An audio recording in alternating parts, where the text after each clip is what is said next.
Assalamualaikum warahmatullahi wabarakatuh.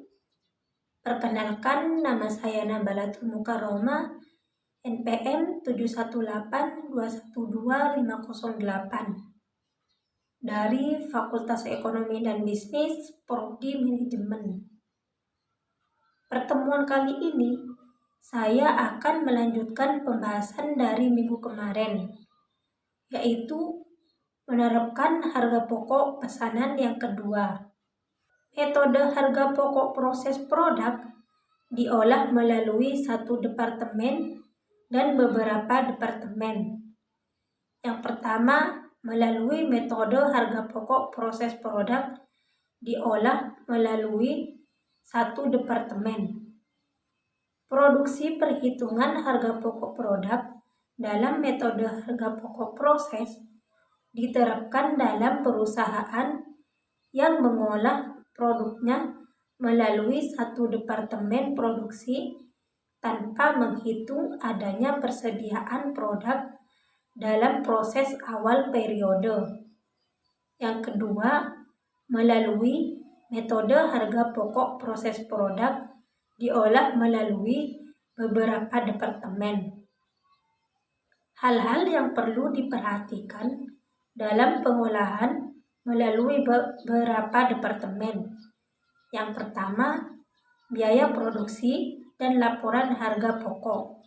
Yang kedua, tarif BOP. Yang ketiga, pengelompokan akun biaya-biaya produksi. Yang keempat, sifat barang jadi.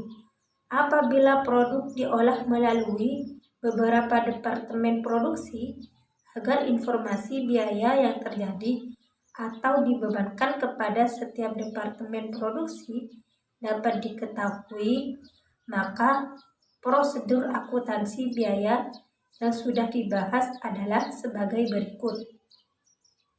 Yang pertama, biaya produksi dikelompokkan untuk setiap departemen produksi di mana pesanan diolah.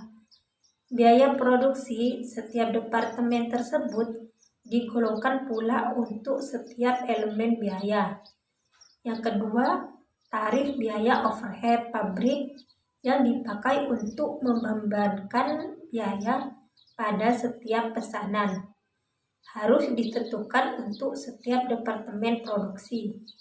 Yang ketiga, harga pokok pesanan yang sudah selesai dikerjakan pada departemen tertentu dipindahkan ke departemen berikutnya, di mana pesanan diolah.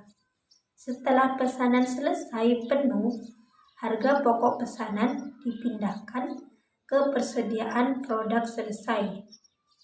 Yang keempat, rekening buku besar biaya overhead pabrik sesungguhnya.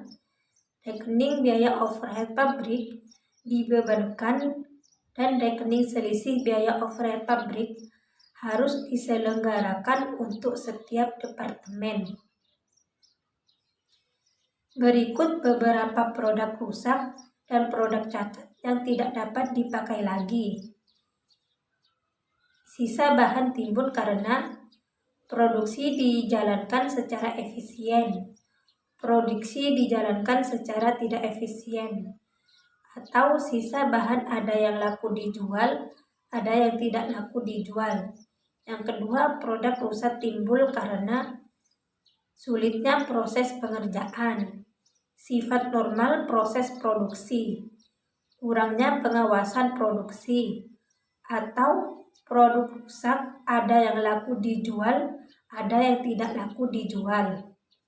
Yang ketiga, produk cacat timbul karena sulitnya proses pengerjaan, sifat normal proses produksi, kurangnya pengawasan produksi, atau produk cacat ada yang laku dijual, ada yang tidak laku dijual.